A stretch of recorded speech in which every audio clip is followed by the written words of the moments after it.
सवेरे नैनों में बसियां जैसे। हेलो दोस्तों, आप सभी का स्वागत है आपके अपने YouTube चैनल मैथ मस्ती पर। दोस्तों मैं हूं विपिन यादव और एकदम छू मंतर आपको याद हो जाएगा। हाइट एंड डिस्टेंस में ये ट्रिक होता है सवाल को बनाने के लिए, क्योंकि अगर आप ये रेशियो याद रखते हैं, सब लोग ऐसे ही पढ़ाते हैं जो अच्छा से बताते हैं, जो सटीक तरीका बताते हैं, तो ये तरीका है कि आपको ये रेशियो याद रखना है कि अगर उन्नयन कोण या अवनमन कोण 30 डिग्री 60 डिग्री 45 डिग्री बन रहा है और ये आपको याद है 1 2 √3 वाला √3 2 1 वाला, तो बहुत ही आसानी से आप सवालों को कर सकते हैं। पर रही बात ये कि याद पहले हो जाए तब तो हम इस वीडियो में आपको याद करवा देंगे। एकदम 2 मिनट आप समय दीजिए और फिर देखिए आप कभी पूरी जिंदगी भूलने वाले नहीं है इसको। तो आइए बने रहिएगा इस वीडियो में और फिर हम सवाल भी करवाएंगे और आराम से आप सवाल को करेंगे। दोस्तों हम एकदम बेसिक से चलेंगे। एक बात आपको पता है कि त्रिभुज के तीनों कोणों का योग 180 डिग्री होता है और आपको यह भी पता है कि हाइट एंड डिस्टेंस में देखिए एक कोण तो ये 90 डिग्री होगा ही, तभी तो ये हाइट हुआ। एक कोण क्या हो गया भैया 90 डिग्री, एक कोण क्या हो गया 90 डिग्री। ठीक है, अब देखिए यहां पर कोण 90 डिग्री है, 30 बचा, 90 30 तो एक बचता है 60 डिग्री, एक बचता है क्या आपका 60 डिग्री। अब एक बात ध्यान रखने वाली बात है कि 90 60 है तो यहां बचेगा 30 डिग्री, बिल्कुल क्लियर है। अब ये 90 और 45 है तो यहां 45 यहां भी बचेगा केवल 45 डिग्री। 45 45 90 और 90 180, 60 और 30 90 और 90 180, 30 60 90 और 90 180। त्रिभुज के तीनों कोणों का योग 180 डिग्री है, ये बात अब सबको पता है। अब चलिए एक बात समझते हैं कि देखिए त्रिभुज का नियम यह कहता है कि बड़े कोण के सामने की भुजा हमेशा बड़ा होता है और छोटे कोण के सामने की भुजा हमेशा छोटा होता है।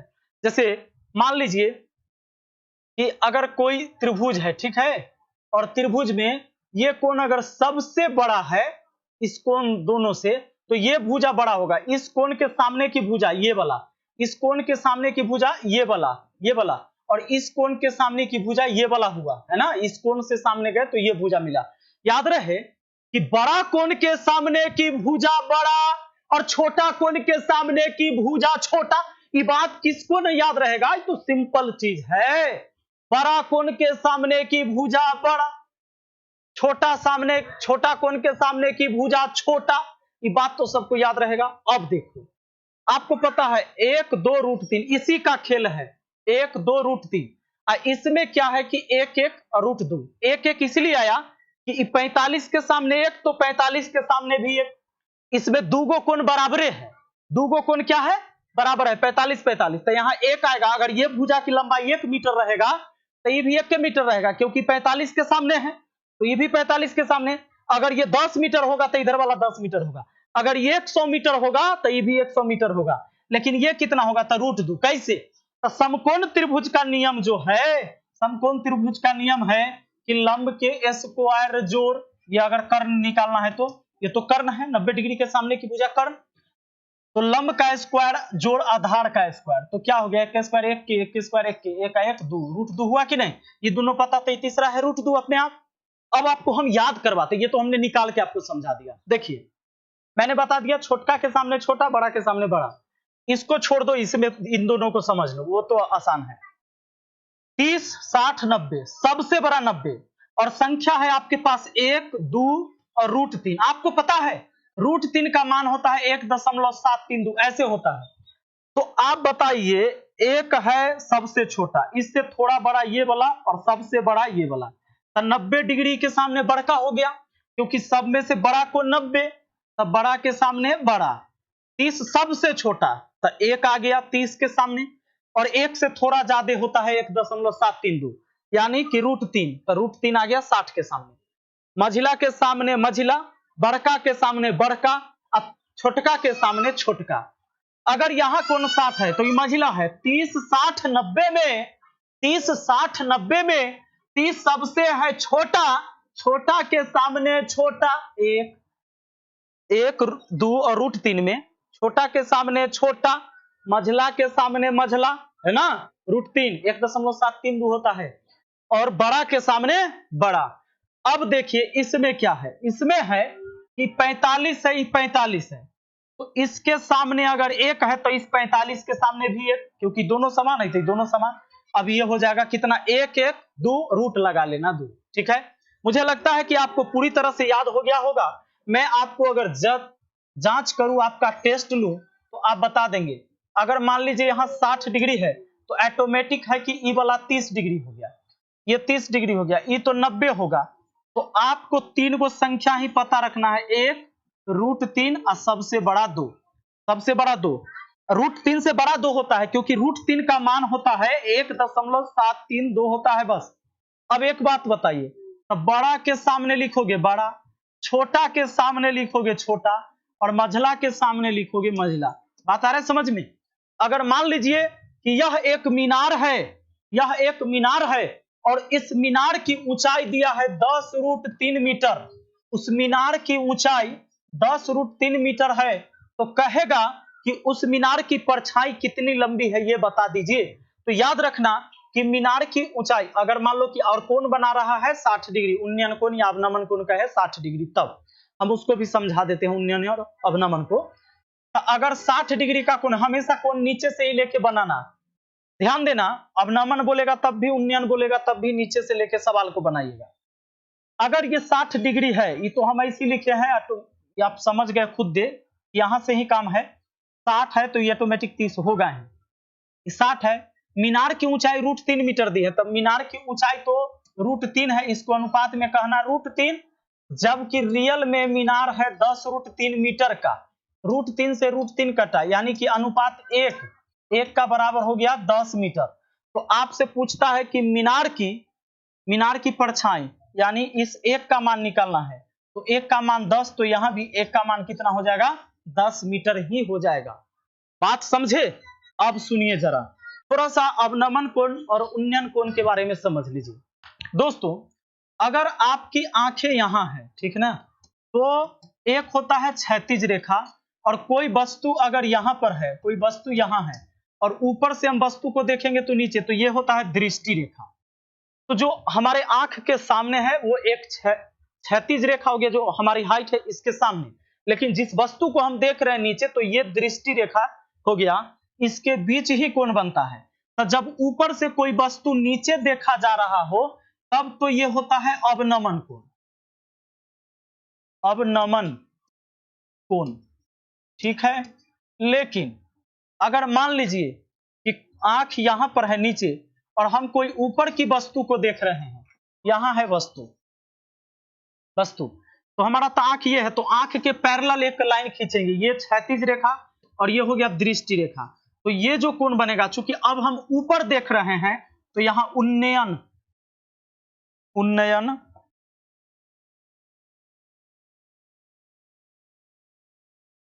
कोण हो जाएगा।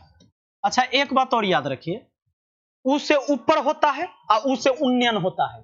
तो ऊपर देखेंगे तो उन्नयन कोण बनेगा, और नीचे देखेंगे, अब हम नीचे देख रहे हैं तो अवनमन कोण बनेगा। उ से ऊपर, ये दोनों में एक बात याद हो गया तो दूसरा ऑटोमेटिक याद हो जाएगा ना ही।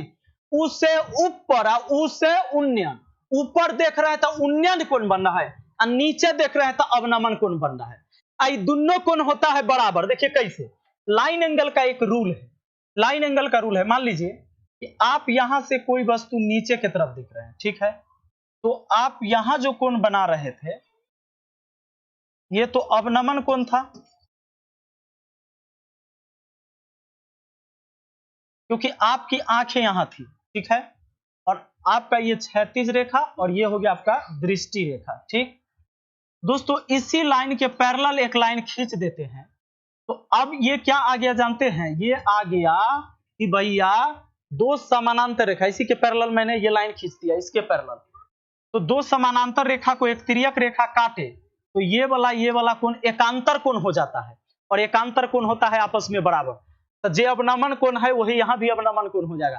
तो जब भी अवनमन, अच्छा एक बात, ई वाला जो हाइट होगा, ई वाला जो हाइट होगा वही हाइट ये वाला भी होगा। तो ऊपर से देखेंगे, हाइट निकालेंगे, नीचे की तरफ गहराई निकालेंगे, तो कहने का मेरा सेंस ये है कि यहां से यहां तक की जो हाइट होगी वही तो यहां से यहां तक हो।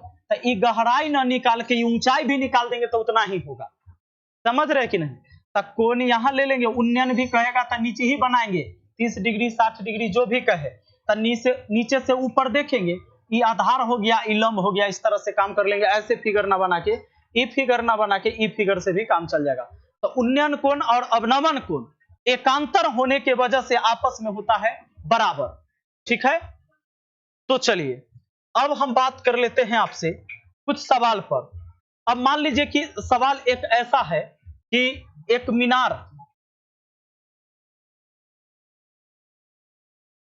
मीनार की ऊंचाई 20 मीटर है तथा वह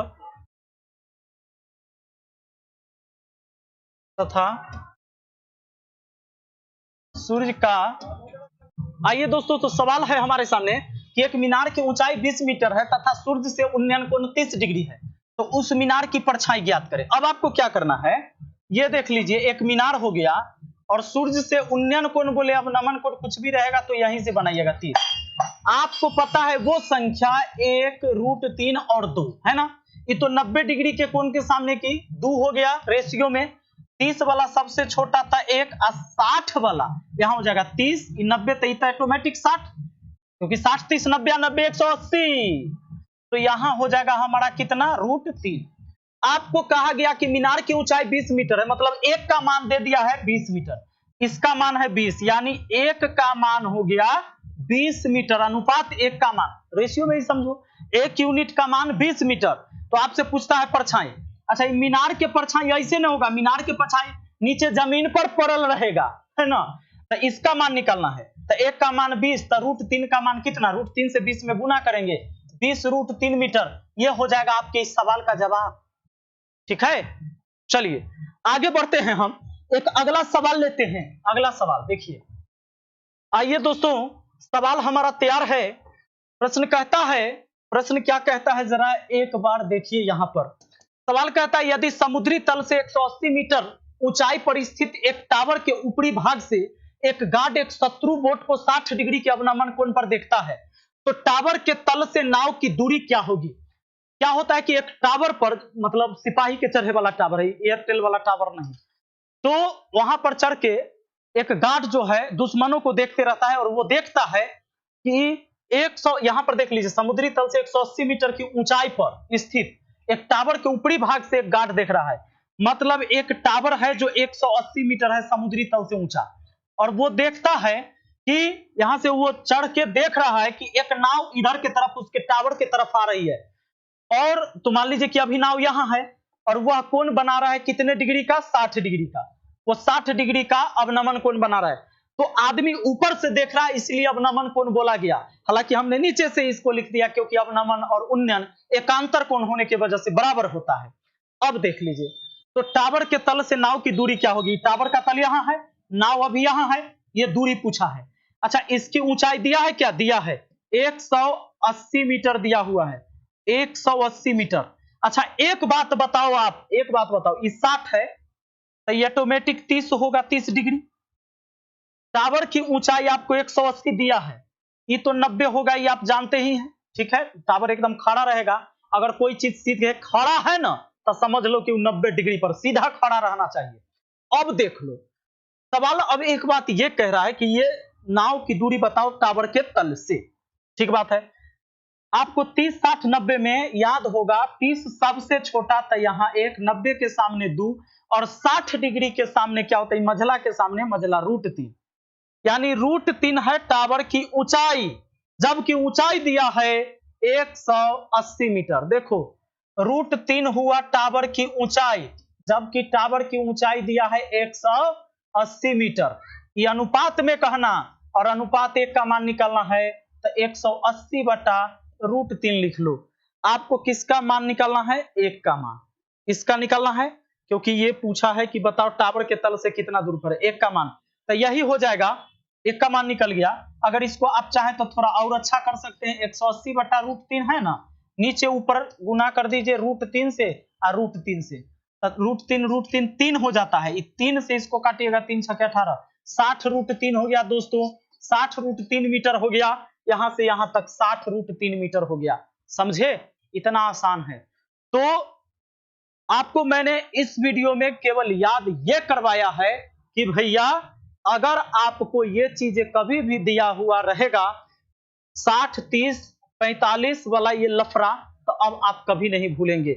अगर सीधा सा ऐसे है और यहाँ है 45 डिग्री, तो हम समझ जाएंगे एक और 45 होगा, एक एक ये दोनों मिलाकर रूट 2 कह देंगे। नहीं, आपको याद हो गया है कि ये है, अगर ये 30 डिग्री है तो 30 के सामने छोटका, और हमको एक रूट 3, यहाँ 60 होगा तो ये रूट 3, और 90 डिग्री सबसे बड़ा था, बड़ा के सामने बड़ा, यही तो काम करना था। उसी तरह आपको याद हो गया है कि अगर ये 60 डिग्री है तो आप समझ गए यहाँ 30 डिग्री होगा, यहाँ 90 डिग्री, बड़का के सामने बड़का, मझिला के सामने मझिला, छोटका के सामने छोटका, है ना। तो चलिए अगला वीडियो हम लेकर आते हैं और आपको क्वेश्चन करवाएंगे और सारे टाइप का। तो अगर ये वीडियो अच्छा लगा है तो अच्छी बात है, चैनल को सब्सक्राइब करके बेल आइकन दबा के ऑल नोटिफिकेशन पर सेट कर लीजिए। अगला वीडियो हम कल ही अपलोड करेंगे, ठीक है। Thank you, best of luck.